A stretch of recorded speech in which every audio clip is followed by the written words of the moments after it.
वो कहते हैं ना, justice delayed is justice denied. एक जुर्म होता है, फिर सालों लग जाते हैं उसे सुलझाने में, फिर केस जाता है कोर्ट में। न्याय का ये सफर कई केसेस में इतना लंबा होता है कि पीड़ित या पीड़ित के परिवार वालों की लगभग पूरी जिंदगी गुजर जाती है। नेशनल क्राइम रिकॉर्ड ब्यूरो की 2019 के रिपोर्ट के मुताबिक भारत में कुल 4,78,600 कैदी जेल में थे। इनमें से 69.05% यानी 3,30,487 अपने ट्रायल के शुरू होने का या खत्म होने का इंतजार कर रहे थे। वो अंडर ट्रायल्स थे। इनमें से 5,011 कैदी ऐसे थे जो 5 साल से ऊपर जेल में अपनी सुनवाई का इंतजार कर रहे थे। नमस्कार, मैं सोनाली कुलकर्णी क्राइम पेट्रोल सतर्क के इस नए अध्याय में आपका स्वागत करती हूँ।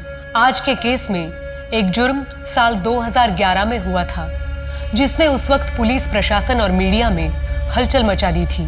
दुर्भाग्यवश ये केस तकरीबन 1 दशक तक अनसुलझा रहा और उसका प्रतिघात तकरीबन 10 सालों बाद 2021 में हुआ। 6-7 मिनटी पे 10,000, 7 मिनटी पे 10,000, 2-4 पंजा पे 50,000, 50 75,000 खाजा।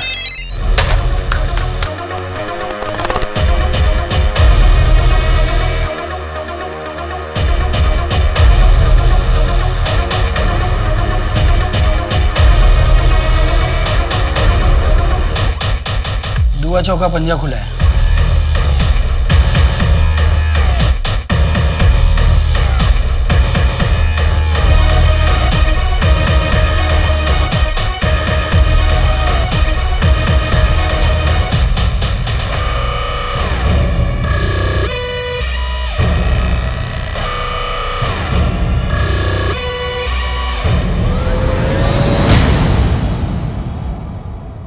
अवैध व्यापार और जुआ समाज की वो कुरीतियां हैं जिन्होंने अब तक ना जाने कितनी ही जानें ले ली होंगी।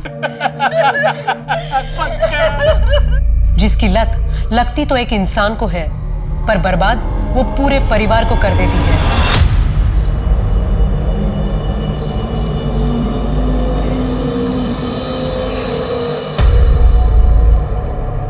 और धंधा पानी कैसा चल रहा है तेरा? बढ़िया चल रहा है। अरे धीरज अंकल, नमस्ते। नमस्ते बेटा, कैसी हो? अच्छे। अच्छा पापा, मुझे कॉलेज के बाद एक प्रोजेक्ट के काम से अनीशा के घर जाना है, तो थोड़ा लेट हो जाएगा। ज्यादा लेट मत करना। ठीक है पापा। और हाँ सुनो, ये रितेश को बोलना 1:30 बजे छवि को स्कूल से लाकर घर छोड़ना है। ठीक है मम्मी।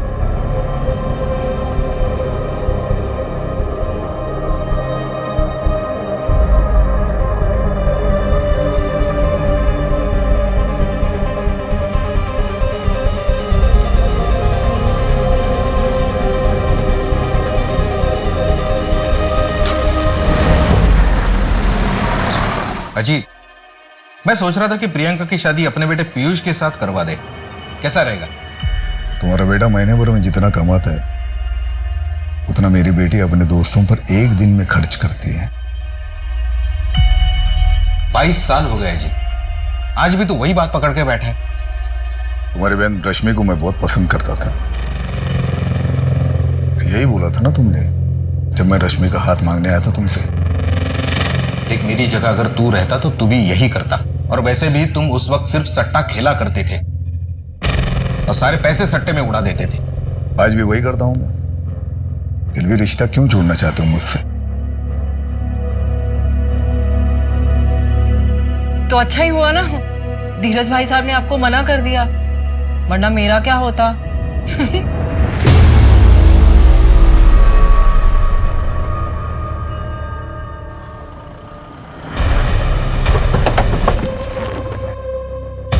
ओ साहब, एक मिनट साहब, कौन है आप लोग?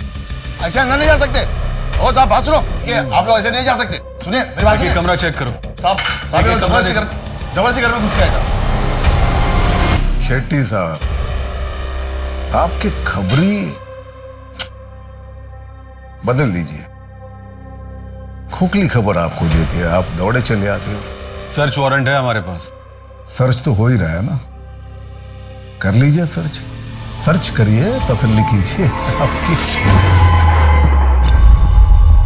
प्रियंका, आहूजा साहब से कब बात करोगी?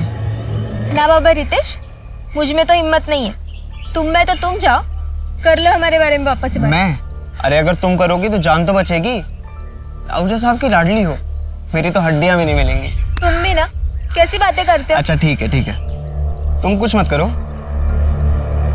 मैं कुछ करता हूँ।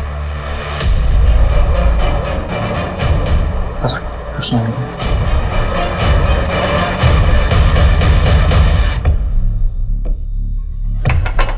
शेट्टी साहब, देखिए हम लोग शरीफ लोग हैं, आपको यहाँ कुछ नहीं मिलेगा। मैं डीसीपी साहब से बात करता हूँ तो बार बार आपको यहाँ आने की तकलीफ नहीं उठानी पड़ेगी। हाँ हाँ आहूजा साहब, आप टेंशन मत लीजिए, मैं शेट्टी से बात करता हूँ, ठीक है। शेट्टी, तुम्हें तो बड़ा यकीन था, टिप पक्की थी, फिर क्या हुआ? हाँ सर, टिप तो बिल्कुल पक्की थी, लेकिन देखो शेट्टी, हमें सिर्फ एक मौका मिलेगा आहूजा के काले धंधे बंद करने का। अगर तुम्हारी यही हरकतें रही ना तो मामला बिगड़ जाएगा। और हाँ, आगे से ध्यान रखो, उसके घर से कुछ नहीं मिलने वाला, उसके अड्डों का पता लगाओ। Right sir. जमीन भी बेच दी पंकज ने। इस सट्टे की लत ने हमारा पूरा घर बर्बाद कर दिया। श्रुति की शादी के लिए बस एक इसी जमीन का भरोसा था। क्या करेंगे? आप चिंता मत कीजिए, मेरे कुछ गहने पड़े हैं, उन्हें बेच देते हैं। देखो पहले तुम 13 साल की थी जब यहाँ लाई गई थी, उस वक्त तुम कुछ नहीं कर सकती थी, पर अब तुम कुछ कर सकती हो और मैं तुम्हारी मदद करूंगा। यहां से निकल के तुम जान जाओगे कि बाहर कितनी खुश रह सकती हो तुम। साहब, आप हर महीने यहाँ आते हो, यहाँ के औरतों को और बच्चों को मदद करते हैं, उतना काफ़ी है। यहाँ से निकल के मैं कहाँ जाऊँगी, क्या काम करूँगी? जिस्म बेचने के अलावा कुछ आता भी तो नहीं। राशन और कपड़े तुम्हें शक्ति दे देगा, लेकिन पायल फिर एक बार सोच लो, मैं तुम्हें काम दिलवा सकता हूँ। यहां से निकलोगी तो जान जाओगी बाहर कितनी बड़ी दुनिया है, कितनी अच्छी दुनिया है।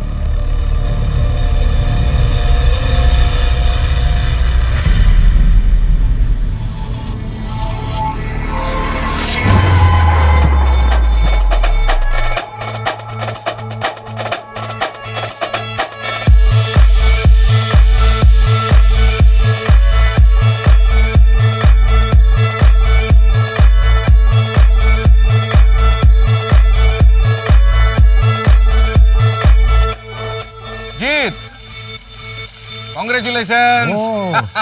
Thank you very much. अरे आज तो तेरे लिए डबल सेलिब्रेशन का दिन होगा, एक तो तेरी एनिवर्सरी और दूसरा इंडिया वर्ल्ड कप भी जीत चुकी। क्या हराया यार श्रीलंका को आज। सेलिब्रेट करते चलो चलो आओ।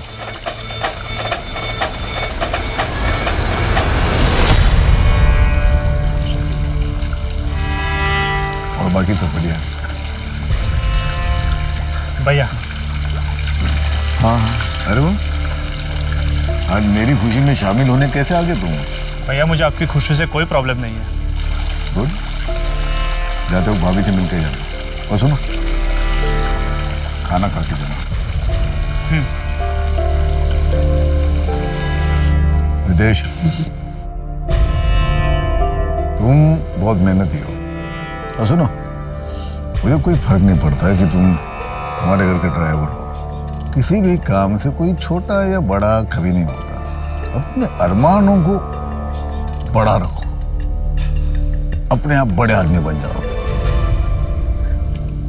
All the best.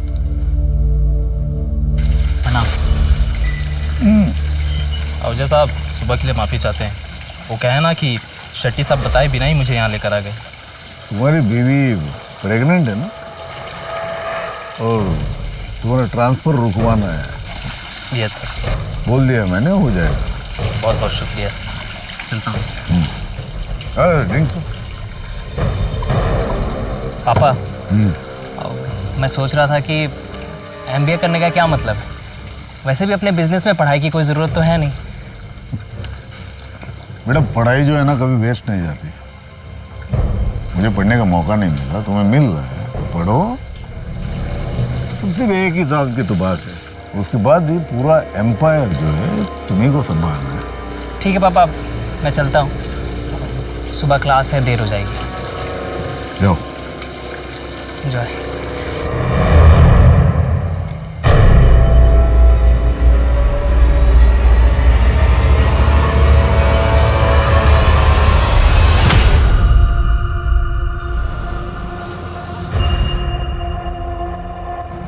साहब, आपने हमारे बेटे की जमानत की बात की है क्या? शक्ति, मैंने तुमसे पहले भी कहा है, तुम्हारे बेटे के मामले में कोई मदद नहीं करूंगा तुम्हारी। रेप किया उसने, अगर उसे अभी छुड़ाऊंगा तो कल जाके किसी का मर्डर कर देगा वो। छोड़ो, इसे बढ़ाओ मत। क्या हुआ? देखता हूँ सर।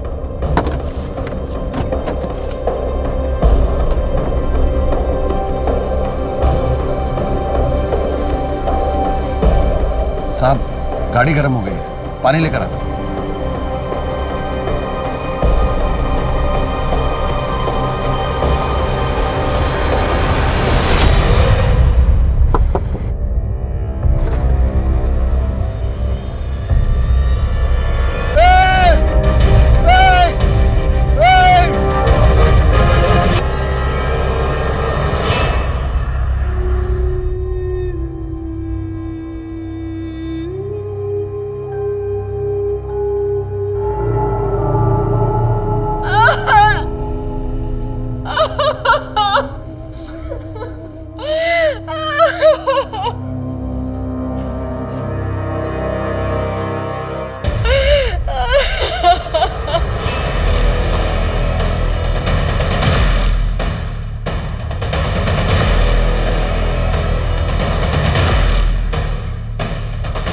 पेट्रोल की स्मेल।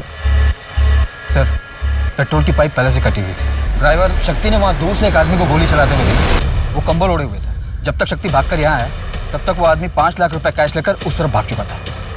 गणेश, ये आहूजा कोई मामूली आदमी नहीं था। इसके घर के बाहर सिक्योरिटी लगी रहती है, तो दिन दहाड़े उसकी गाड़ी की पेट्रोल पाइप काटना आसान काम नहीं है। सर, इस एरिया में काफ़ी रॉबरीज होती हैं। इस बार आहूजा को टारगेट किया गया था, और ये आहूजा भी काफ़ी कैश लेकर चलता है हमेशा। एक काम करो, इस एरिया में जितने भी गैंग्स हैं सबको राउंड अप करो।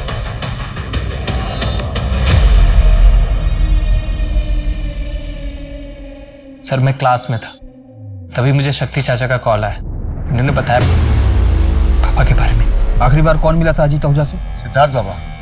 रात को मैं आहूजा साहब के पास गया तो सिद्धार्थ बाबा जा रहे थे। वो हॉस्टल में रहते हैं ना।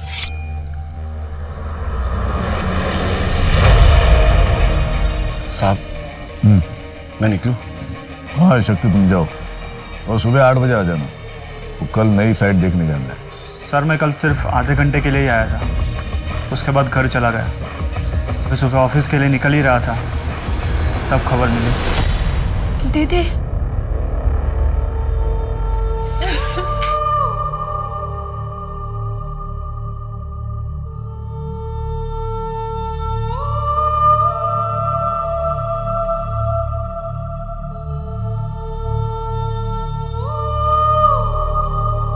अजीत आहूजा इंदौर में सट्टे की दुनिया का जाना माना नाम था। सब कुछ जानते हुए भी पुलिस कभी उसके गिरेबान तक नहीं पहुंच पाई थी, और अब किसी ने उसकी दिन दहाड़े हत्या कर दी थी, जो कई परिवारों के लिए रॉबिन हुड था। अजीत आहूजा जरूरतमंदों की मदद अंजाम की फिक्र किए बिना करता था, पर कुछ लोगों के लिए वो ऐसा शैतान था जिसकी वजह से उनके परिवार ध्वस्त हो गए थे। तो आखिर सच में कैसा इंसान था अजीत आहूजा? अरे राम, ये कुछ रुपए हैं, रख लो। अजीत साहब को तुम्हारे बेटे के बारे में सुन के बुरा लगा। उन्होंने कहा है कि उनसे जो भी हो सकेगा मदद करेंगे। कितने? जितने हैं ठीक हैं। फिलहाल 50,000 रुपए। अजीत साहब ने कहा है कि अगले महीने कुछ और भिजवा देंगे। कितना भिजवाएंगे? मेरे बेटे की जिंदगी की कीमत कितनी होगी? तुम बोलो शांति, कितना काफी होगा तुम्हारे लिए कि तुम्हारे बेटे पंकज की कमी पूरी होगी? जाइए, अजीत साहब को कहिए अपना धंधा संभाले। मैं अभी जिंदा हूं, मैं अपना परिवार संभाल लूंगा। चाहिए। नमस्ते। वैसे मेरे किस पे खर्च करने, कितने खर्च करने, उसका डिसीजन मैं लूंगा। और तुमको इसके पहले भी मैंने पैसे दिए थे ना, फालतू के बिजनेस में लगाए और डूब गए सारे पैसे। भैया वो पैसे मेरे भी है, मैं कोई अय्याशी नहीं करता, बस इस नरक से निकलना चाहता हूँ। खुद का लीगल बिजनेस शुरू करना चाहता हूँ ताकि अपने फैमिली को अपनी ईमानदारी से कमाए हुए पैसों से पाल सकूं। ईमानदारी से कमाए हुए पैसे जिन्हें तुम उस बिजनेस से कमाओगे जिसमें अपने भैया के इलीगल बिजनेस का पैसा लगाओगे। आप बीच में मत बोलिए भाभी। वैसे ही आप मुझे इस घर से निकालने में कामयाब तो हो चुकी हो, अभी क्या भैया की जिंदगी से निकालना चाहती हो? फालतू बात मत करो, निकल जाओ यहां से, निकल जाओ।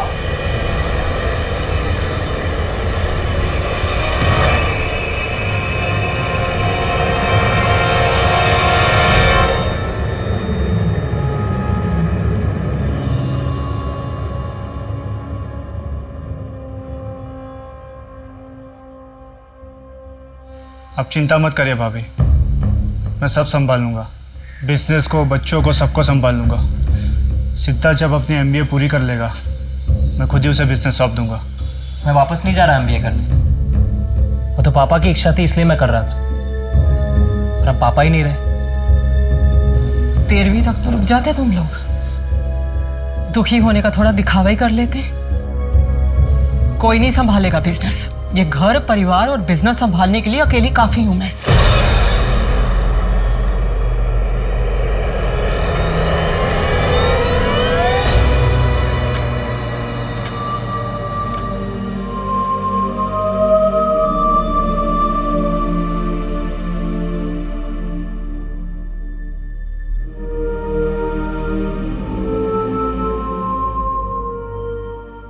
एक तो जन लोकपाल बिल के लिए लोग शहर से बाहर निकल रहे हैं, ऊपर से इस अजीत आहूजा के मर्डर से सारे शहर में खलबली मची है। सर, मुझे अजीत आहूजा की फैमिली के हर मेंबर को इंटेरोगेट करना होगा, साथ ही उससे जुड़े लोगों को भी।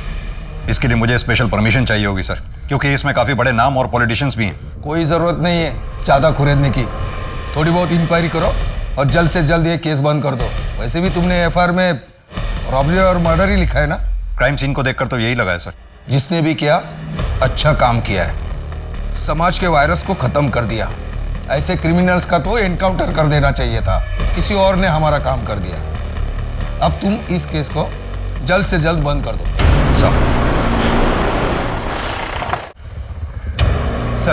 सर मैंने पता किया, आसपास के रॉबरी गैंग में ऐसी कोई इंटरनल बातें नहीं हुई और ना ही तो खबरियों के पास कोई लीड। अजीत आहूजा पे अटैक हुआ है, कोई भी रॉबर इस बारे में बात करने से कतराएगा। अपने खबरी नेटवर्क को एक्टिव रखो, कभी तो पता चलेगा किसने अटैक करवाया है। पेट्रोल का पाइप कटा हुआ था, यही बात मुझे खटक रही है। अब या तो कोई घर का स्टाफ हो सकता है या फिर कोई जानने वाला जो मर्डर के एक रात पहले उस पार्टी में वहां मौजूद था। सर ये पार्टी के कुछ फोटोग्राफ्स हैं, ये देखिए। सर अगर अजीत आहूजा की लाइफ से सस्पेक्ट छाटने बैठे तो दर्जनों होंगे। बहुत बड़ा एम्पायर था, और जितना बड़ा एम्पायर उतनी ज्यादा दुश्मन। तो घर से शुरू करते हैं। वाइफ सुमन, भाई वरुण, बेटा सिद्धार्थ, बेटी प्रियंका और ये दो स्टाफ शक्ति और रितेश। सर ये एक बेटी भी है, छवि, अडॉप्टेड है, मैंने पता किया। ब्रॉथल से रेस्क्यू करके लाया गया था इसे।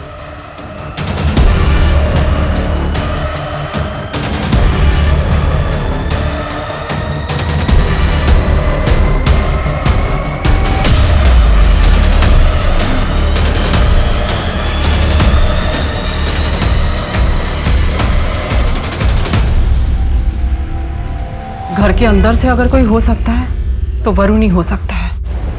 वो ना तो मुझे पसंद करता था ना ही अजीत को।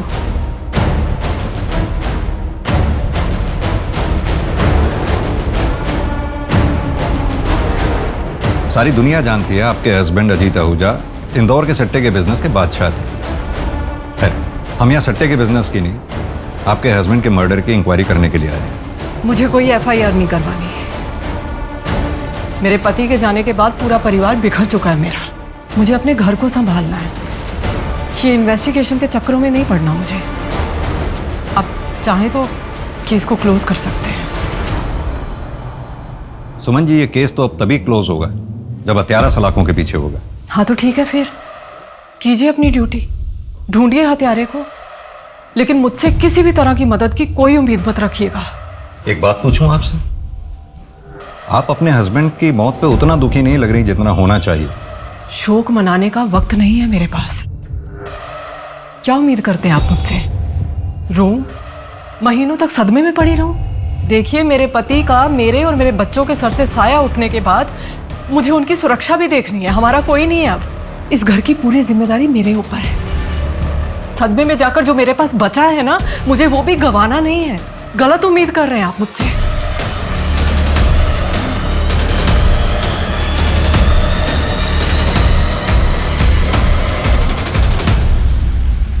कौन हो सकता है इस मर्डर के पीछे? शतरंज का कोई ऐसा खिलाड़ी, शायद डीसीपी सर भी उसके प्यादे हैं। सॉरी सर, मन में खटका इसलिए बोल दिया। खटक तो मुझे भी रहा है। फिलहाल तो ये सोचते हैं कि अजीत आहूजा के मर्डर का सबसे ज्यादा फायदा किसे हुआ है? लगभग सभी को सर। सोर्सेज की माने तो सट्टे का बिजनेस अब सुमन चलाती है। बेटे सिद्धार्थ ने एमबीए छोड़ दिया क्योंकि वो उसे करना ही नहीं था। वरुण को फायदा हो सकता था, लेकिन सुमन ने उसके सपनों पर भी पानी फेर दिया। और वो धीरज? सर वो तो बचपन का दोस्त है, कॉर्पोरेटर है। अजीत पहले उसके लिए काम किया करता था और पिछले 10 सालों में अजीत ने धीरज को पैसों से काफी मदद की है। यानी कि जिस धीरज की वजह से पिछले 10 साल से अजीत आहूजा का घर चल रहा था, आजकल वो अजीत आहूजा का कर्जदार है। जी सर।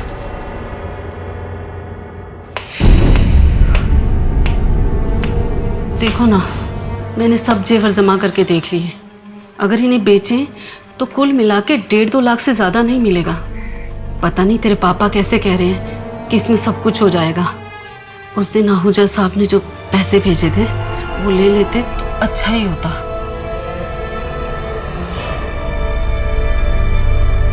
इतनी देर हो गई, तेरे पापा दूध लेने गए थे।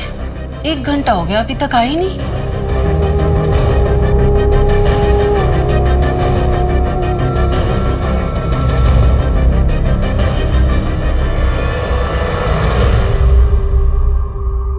शेट्टी साहब, आपने अजीत के इतने ठिकानों पे छापेमारी की, इतनी एक्यूरेट इंफॉर्मेशन आपको मिलती कहां से थी? हमारे अपने सोर्सेज होते हैं और आप तो अच्छी तरह जानते हैं हम अपने सोर्सेज कभी रिवील नहीं करते। और आप डायरेक्टली डीसीपी सर को रिपोर्ट करते हैं? बिल्कुल। अजीत के मर्डर की प्लानिंग इतनी बारीकी से की गई थी, और यह काम वही कर सकता है जिसे कानून और सबूतों के बारे में बहुत बारीकी से जानकारी है। या तो वो पुलिस का कोई आदमी हो सकता है या फिर कोई हिस्ट्री शीटर या हार्डकोर क्रिमिनल। आपकी नजर में भी तो कोई रॉबर्स का गैंग होगा ही जिसे आपने गिरफ्तार किया हो और जो अब बेल पे बाहर हो। आपका इशारा किस तरफ है चौधरी साहब? मैं बस सोच रहा हूं कि ये क्राइम एक परफेक्ट क्राइम। कोई भी क्राइम परफेक्ट नहीं होता। हाँ, हमें खोदना पड़ता है। एक आदमी था हरिराम, सट्टे में अपना सब कुछ गंवा चुका था। उसके बाद हरिराम ने भी सुसाइड कर लिया और हरिराम की तरह न जाने कितने परिवार अजीत आहूजा की वजह से बर्बाद हो गए। जो होता है अच्छे के लिए होता है। समाज के लिए खतरा था अजीत आहूजा। समाज के लिए खतरा अजीत आहूजा नहीं, उसका कारोबार है जो अब भी चल रहा है। मुझे इस बात का दुख है कि शतरंज के इस खेल में शह और मात देने के बावजूद, राजा के मरने के बावजूद ये खेल आज भी चालू है, क्योंकि राजा की इस गद्दी पर अब एक रानी बैठी हुई। दुआ नवा मिंडी। ये मिंडी क्या होता है? साहिबा, नहले के बाद जो भी आता है उसे हम 0 में गिनती करते हैं, और 0 मतलब अपनी भाषा में मिंडी। ठीक है, तुम शक्ति से मिल लो और अगले हफ्ते से मटका 6 बार खुलेगा। 6 बार कुछ ज़्यादा ही रिस्क हो जाएगा साहिबा। और आहूजा साहब तो इतना रिस्क कभी। आहूजा साहब अब नहीं रहे। अब ये खेल मेरा है और जो मैंने कह दिया वही नियम है। किसी को मंजूर नहीं है तो छोड़ के जा सकता है।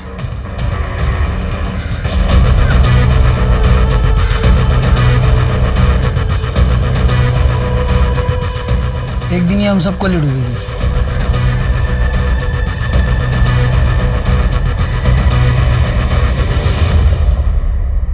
सर, अजीत की पोस्टमार्टम रिपोर्ट आ गई और बैलिस्टिक रिपोर्ट। और सर, उनकी बॉडी से जो बुलेट मिली वो 9 mm की थी, जो ग्लॉक 17 पिस्टल में यूज होती है। गणेश, एक काम करो, बुलेट की रजिस्ट्रेशन डिटेल्स निकलवाओ। हालांकि पता चलना तो बहुत मुश्किल होगा, क्योंकि कोई भी रॉबर्स रजिस्टर्ड गन तो इस्तेमाल करेंगे नहीं।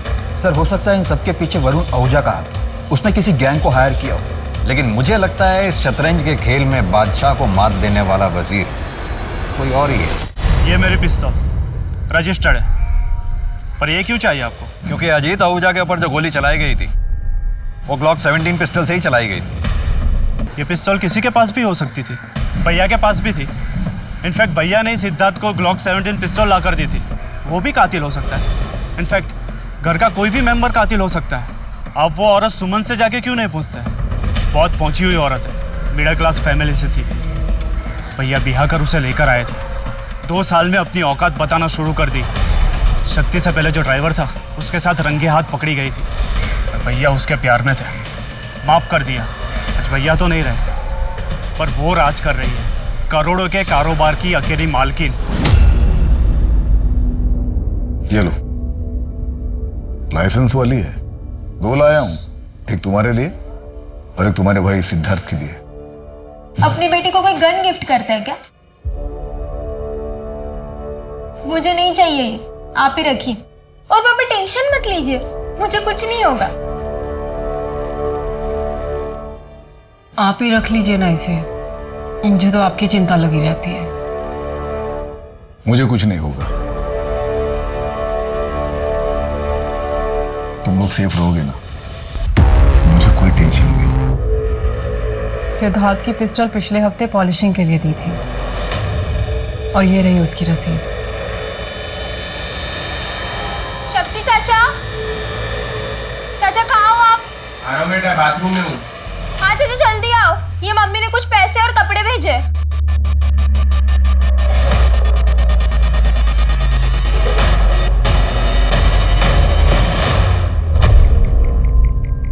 सर मुझे लगता है कि वरुण ने जानबूझकर सुमन के अतीत का पत्ता हमारे पास फेंका ताकि हमारा शक वरुण से हटकर सुमन पर चला जाए। लेकिन वरुण कह तो सही रहा है, अजीत आहूजा के जाने के बाद उसका सारा बिजनेस सुमन ने ही संभाल रखा, जिससे सबसे ज्यादा फायदा भी हुआ। अब जानना यह है कि सुमन का जिसके साथ अफेयर था वो ड्राइवर कौन था और वो अब कहाँ है। सर मैं पता लगाता हूँ। इस सट्टे के बिजनेस में कोई नया खिलाड़ी? ऐसा तो कोई सामने नहीं आया। एक एम्प्लॉय है ब्रिजेश, मैंने उससे भी बात की पर उसकी तरफ से भी कोई खास जवाब नहीं आया। सर बिजनेस में राइवलरी तो होते रहते हैं, जो कि आम बात है। कोई नया बुकी जो ज़्यादा एम्बिशियस हो? यह सारा सट्टा तो आप अपने में ले लेते हो, हमें भी कुछ करने दो ना, हमें भी कमाने दो। अजीत भाई का ऑर्डर है, 1000 से ज़्यादा की बुकिंग कोई बुकिंग नहीं लेगा। इतना ज़्यादा मत उड़ो, जितने का बिजनेस दे रहा हूँ ना उसमें खुश रहो। एक्सक्यूज मी सर, प्रियंका का फोन। स्पीकर ऑन करो। हाँ प्रियंका बोलो। सैलरी तेरी 10,000 रुपए है, तेरे घर में इतने पैसे आए कहाँ से? अजीत साहब को मारने के बाद कार से जो पैसे उठाए थे वो पैसे थे हमारे घर में। बिना हाथ लगाए ही कन्फेस कर लिया। अब ये भी बता दे कि अजीत आहूजा को मारा क्यों? तू तो बहुत वफादार था ना उसका। क्या सिला मिला 15 साल की वफादारी की? पैसों की जरूरत थी हमको, बेटे की जमानत करवानी थी। अजीत साहब हर अनजान आदमी की मदद किया करते थे, पर जब हमको जरूरत पड़ी तो साफ मना कर दी। उनको मारने से पहले भी हम बहुत हाथ जोड़े उनके पास जाके, किस हमारी मदद कर।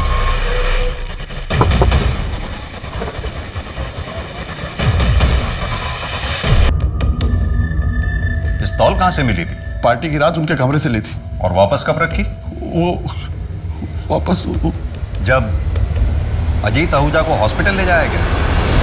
नहीं, तब तो तुम पूरा दिन हॉस्पिटल में रहे होंगे और घर पे पुलिस मौजूद थी। तो फिर अगले दिन जब अजीत आहूजा का दाह संस्कार हुआ या फिर कल? आपको आपका कन्फ्यूजन मिल गया ना? फिर आपको क्या चाहिए?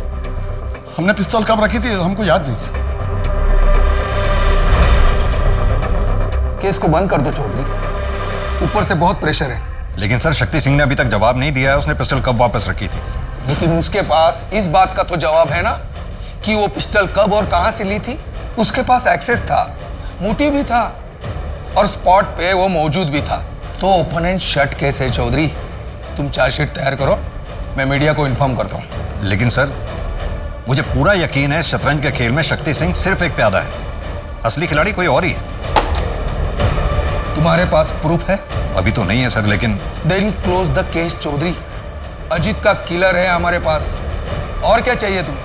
क्यों किया चाचा आपने ऐसे? मजबूर था, कभी कभी कुछ चीजें अपने बच्चों के लिए करनी पड़ती। क्या इन्वेस्टिगेशन ऑफिसर का शक सही था? क्या ये केस सुलझने के बाद भी अनसुलझा था? वक्त का पहिया अपनी गति से आगे बढ़ा। अजीत आहूजा के कातिल शक्ति सिंह को 10 साल के कारावास की सजा सुनाई गई। सब आगे बढ़ चुके थे, पर सिर्फ एक इंसान ऐसा था जो ये केस कभी नहीं भूला था। और अब 10 सालों के बाद कुछ ऐसा होने वाला था जिसकी वजह से अजीत आहूजा हत्याकांड फिर से सुर्खियों में आने वाला था। 10 साल में बहुत कुछ बदल गया था। अजीत विला अब सुमन विला बन चुका था। कल तक सट्टे की दुनिया में एक राजा राज करता था, अब एक रानी राज कर रही है।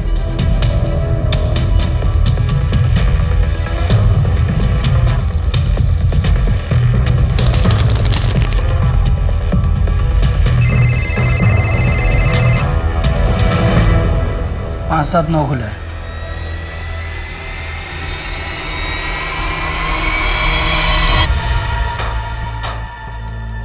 देखो अभी 6 महीने हो चुके हैं तुम्हें धंधे में। एक काम करो, तुम्हारे अंडर जितने भी छोटे मोटे बुकी हैं सबका लिमिट 100 का कर दो, और उसके ऊपर का जितना भी लिमिट है तुम खा जाओ। तो अगर किसी ने 100 से ज़्यादा का गेम लगाया तो उसका पूरा पैसा मेरे पास आएगा। रिस्क भी बड़ा होगा, लेकिन तो अगर पाने में 1 लाख लगाया और नंबर निकल गया तो 1 लाख का 8 करोड़ देना पड़ेगा तुम्हें, और वो लोकल बुकी के सर पे नहीं रहेगा। अरे प्रियंका, तुम्हें ऑफिस छोड़ना था ना? हाँ मम्मी जी, मैं ऑफिस के लिए निकल रहा हूँ। ओके चलो मम्मी, निकलती हूँ।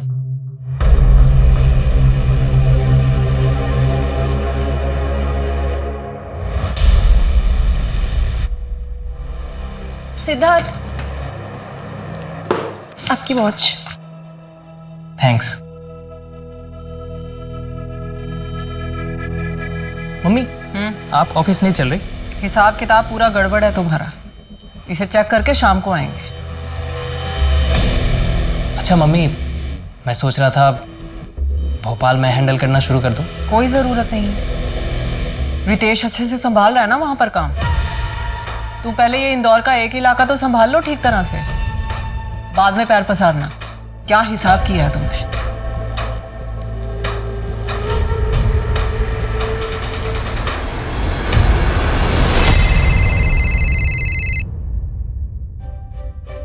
नहीं मम्मी, होली पर नहीं आ पाऊंगी, और वैसे भी ना कोविड की वजह से रेस्ट्रिक्शंस बहुत है, तो नहीं आ पाऊंगी। एग्जाम्स की भी तैयारी करनी है मुझे, ठीक है? अच्छा ठीक है, तुम्हारे होली के कपड़े कुरियर करवा देंगे, और अगर पसंद नहीं आए तो चेंज भी करवा देंगे। जी मम्मी। और सुनो, कैश है ना तुम्हारे पास? नहीं है तो मेरा क्रेडिट कार्ड यूज़ कर लेना। हाँ मम्मी, सब कुछ है। अब मुझे क्लास के लिए लेट हो रहा है, तो मैं चलती हूँ। Bye, love you.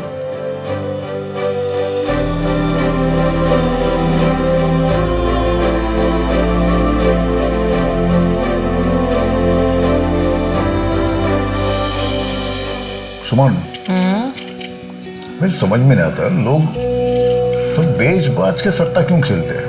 लत है अजीत साहब, लत बड़ी बुरी चीज होती है, और प्लेटफॉर्म तो आपने ही दिया है ना उन्हें, खेलेंगे क्यों नहीं? और वैसे भी इसी लत के दम पर तो आप अपना साम्राज्य चला रहे हैं। अरे भाई, मेरा बिजनेस है, मैं थोड़ी ना किसी को धमका के सर पर गन रख के जबरदस्ती कर रहा हूँ। भाई आओ सट्टा खेलो। बहुत पैसे कमा लिए ना, अब एक काम करते, सब कुछ छोड़ छाड़ के या फिर किसी और के हवाले करके किसी और जगह चलते हैं। देहरादून। देहरादून? पहले से सोच के रखा है क्या? आप वहां पर आराम करना और मैं पॉलिटिक्स ज्वाइन करूँ।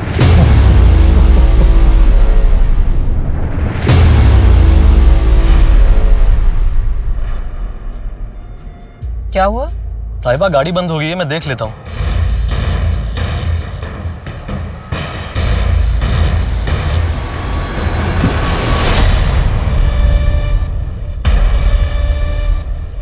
गाड़ी को भी यहीं खराब होना था।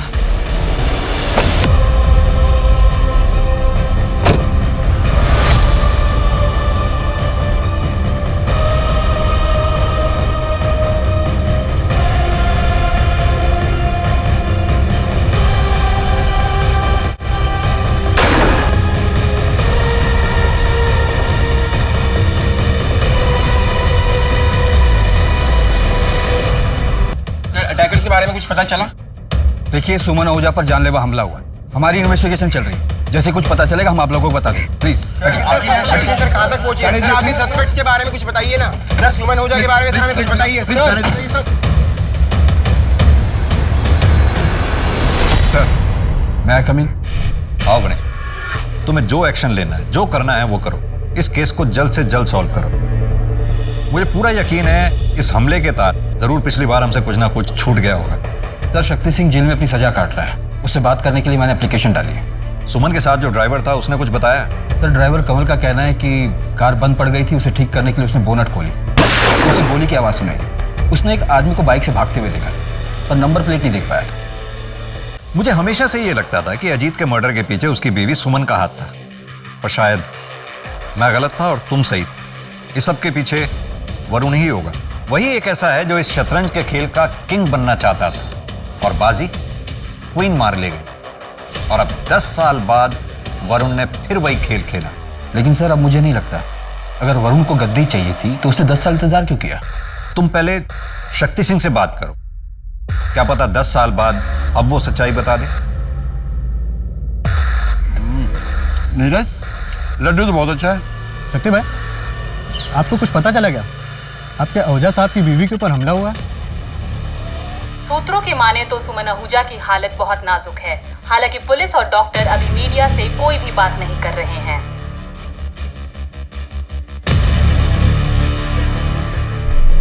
किसको पता था सुमन जी कंस्ट्रक्शन साइट पे जा रही है? मम्मी अपने शेड्यूल के बारे में किसी को नहीं बताती थी और ड्राइवर को भी वो गाड़ी में बैठने के बाद ही बताती थी। दीदी दीदी मम्मी कैसी है? ठीक है ना मम्मी?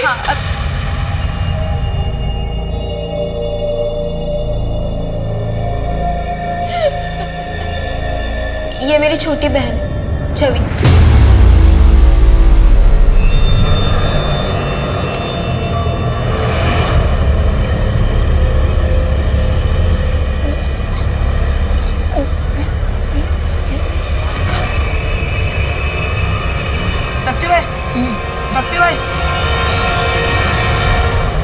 शक्ति सिंह मरा नहीं, मारा गया।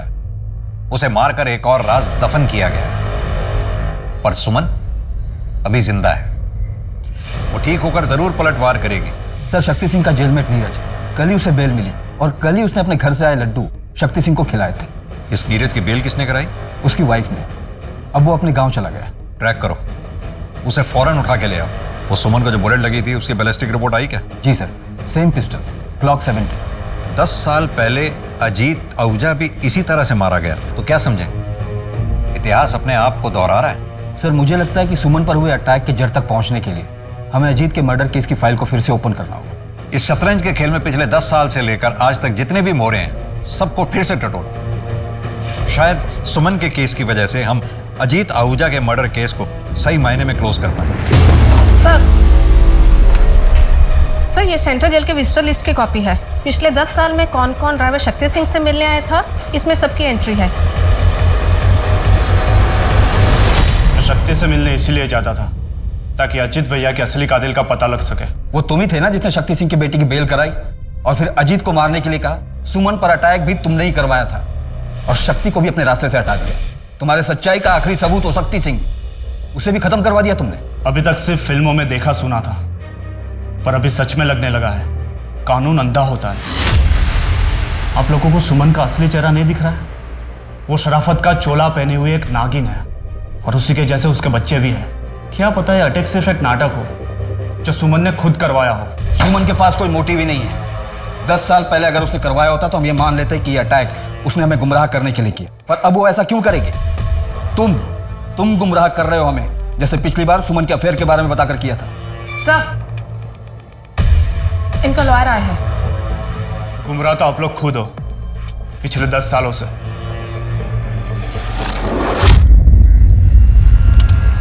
अब मैं रिटायर हो गया हूं इसलिए अब तो बता ही सकता हूं। मुझे टिप अजीत आहूजा का दोस्त धीरज देता था। मैं उससे नफरत करता था और इसीलिए उसे तबाह कर देना चाहता था।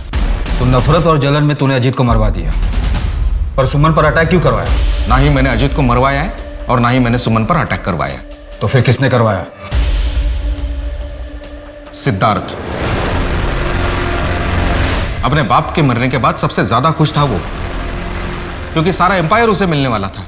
लेकिन तभी सुमन ने कमान संभाल ली और सिद्धार्थ वही का वही रह गया। अब अगर सुमन को कुछ हो जाता है तो आप ही बताइए, इसमें सबसे ज्यादा फायदा किसका होगा?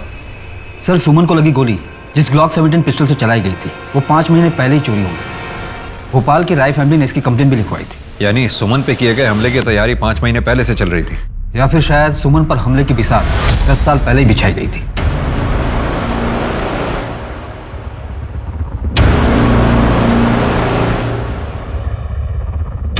अजीत मर्डर केस में हमारे पास ये सारे सस्पेक्ट्स थे। इन सस्पेक्ट्स में थे सुमन हमारी मेन सस्पेक्ट थी, लेकिन वो अब विक्टिम हो गई।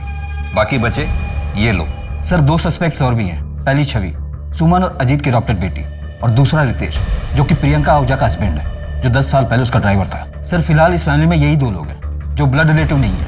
इस छवि को तो रेस्क्यूड कराया गया था ना ब्रॉदल से। अजीत और सुमन ने उसको अच्छी जिंदगी दी, सब कुछ दिया, फिर वो सुमन पर अटैक क्यों करवाएगी? इनफैक्ट अजीत के मर्डर के समय तो ये छवि 10 से 12 साल की रही होगी। नहीं गणेश, ये पॉसिबल नहीं है। पता नहीं सर, पर मुझे छवि और रितेश दोनों खटक रहे हैं। तो फिर फील्डिंग लगाओ, देखें क्या हाथ लगता है। अरे ये आपका वॉलेट। छवि के एडमिशन का कुछ हुआ? थोड़ा डोनेशन देना पड़ा, लेकिन हो गया है। मैंने चेक दे दिया है। चेक? हाँ, वो आपके ब्लैंक चेक साइन किए हुए पड़े हुए थे ना मेरे पास। देने से पहले एक बार पूछ तो लेती। उसके बैकग्राउंड की वजह से दिक्कत आ रही थी बहुत ज्यादा, इसलिए दे दिया मैंने चेक। हो गई एडमिशन अभी। मैंने लॉयर से बात की है, एडॉप्शन की कुछ फॉर्मेलिटी तो पूरी करनी है, वो जल्दी पूरी कर लेंगे हम लोग। सर, सुमन आहूजा से लेटेस्ट सभी के कॉल रिकॉर्ड्स मैंने स्टडी कर लिए हैं। इसके अलावा कुछ भी सस्पिशियस नहीं है। उठाओ इसे। जी सर। और इसके बारे में कुछ पता चला? हाँ सर, जेलर शर्मा से बात की मैंने। नीरज के विजिटर लिस्ट में भी इसका नाम है। इसका पूरा बैकग्राउंड चाहिए मुझे। सर, आप ऐसे बदतमीजी क्यों कर रहे हो मेरे साथ? आहूजा फैमिली का दामाद हूं मैं। ये देख, पिछले 8 महीने से तेरे नंबर पर अलग अलग लैंडलाइन से कॉल आ रहे हैं, और ये सारे नंबर देहरादून पीसीओ के हैं। छवि पड़ती है ना वहाँ पर। अफेयर चल रहा ना तुम लोग? सर, क्या बकवास कर रहे हो आप? वो बच्ची है, वो 10 साल की थी तब से मैं उसे जानता हूँ, और वो फैमिली के बारे में पूछने के लिए मुझे फ़ोन करती थी। तो तुझे ही क्यों करती थी? वो भी अलग अलग लैंडलाइन से? मैं जीजा हूँ उसका, क्यों नहीं कर सकती मुझे वो फ़ोन?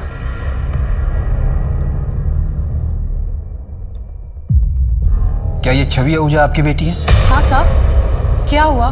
देखो पायल, तुम 13 साल की थी जब यहाँ लाई गई थी। छवि मेरी बेटी है। सब ठीक तो है ना? आप लास्ट टाइम कब मिली थी? कुछ 1 साल पहले मिली थी। मम्मी, मुझे ये सब कुछ अच्छा नहीं लगता। क्या अच्छा नहीं लगता? ये महंगे कपड़े, अच्छी लाइफ, बड़ी गाड़ी, अच्छा कॉलेज, क्या अच्छा नहीं लगता तुझे? बोल बेटा। वो घर मानुस तो है, पर मेरी छवि की जिंदगी तो बन गई वहाँ पे। आहूजा फैमिली में छवि को कोई परेशानी थी? नहीं, ऐसा कुछ तो नहीं बताया उसने मुझे। जब सुमन छवि को यहाँ से लेकर गई, तो क्या उस घर में छवि के साथ कुछ गलत हुआ था? शक्ति सिंह के जेल में नीरज के विजिटर लिस्ट में तुम्हारा नाम है।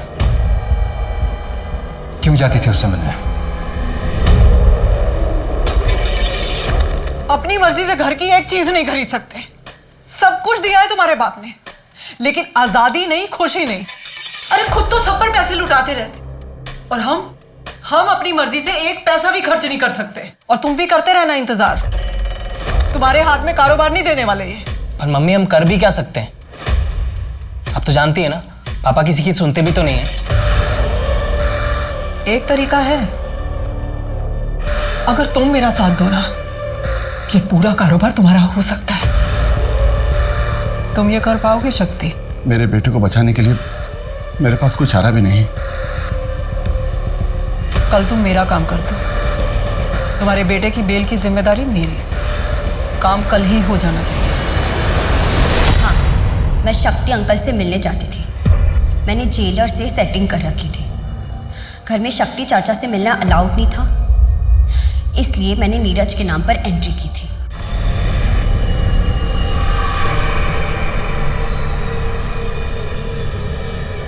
शक्ति ने तुम्हारे पिता अजीत आहूजा का मर्डर किया, फिर भी तुम उससे मिलने जाती थी। क्या उनके मर्डर की वजह तुम थी? नहीं। तो तुम्हें पता है उनका मर्डर किस वजह से हुआ? किसने मरवाया था उन्हें?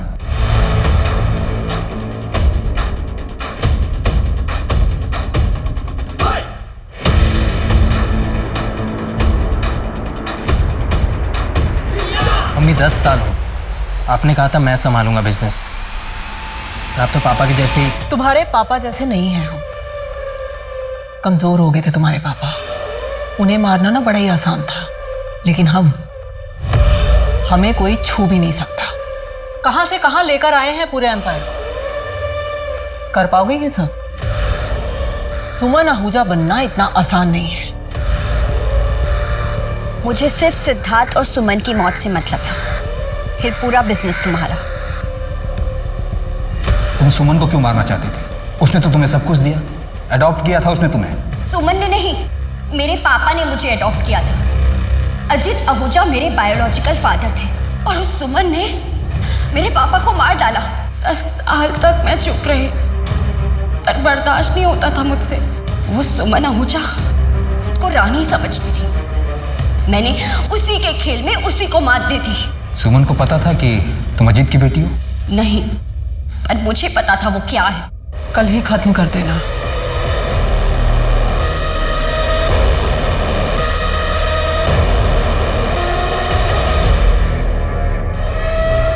पुलिस ने सुमन आहूजा अटैक केस के साथ साथ अजीत आहूजा मर्डर केस को भी सुलझा लिया है।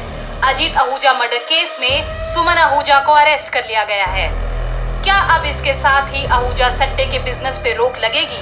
ड्राइवर शक्ति की भी हत्या जेल में सिद्धार्थ आहूजा ने सुपारी देकर करवाई थी।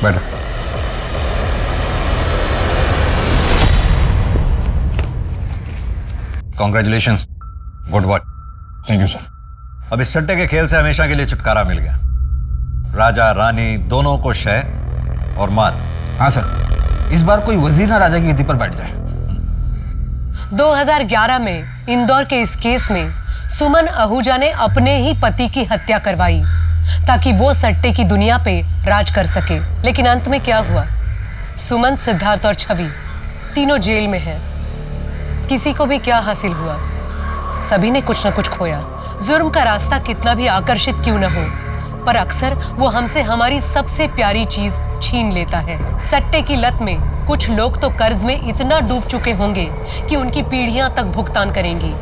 सरकार और पुलिस इस तरह के गोरख धंधे को बंद करने की पूरी कोशिश कर रही है और कई जगह पर वो सफल भी हुए हैं। लेकिन अजीत आहूजा का सट्टा बिजनेस आज भी चल रहा है। किसी को आज तक नहीं पता सट्टा कहाँ खुलता है। आज इंदौर में ये बिजनेस अजीत के ही परिवार का एक सदस्य चला रहा है। अब मैं सोनाली कुलकर्णी आपसे विदा लेती हूँ। फिर मिलेंगे क्राइम पेट्रोल सतर्क जस्टिस रीलोडेड में एक नए केस के साथ। तब तक अपना और अपने परिवार का ध्यान रखिए। देखते रहिए क्राइम पेट्रोल सतर्क। जय हिंद।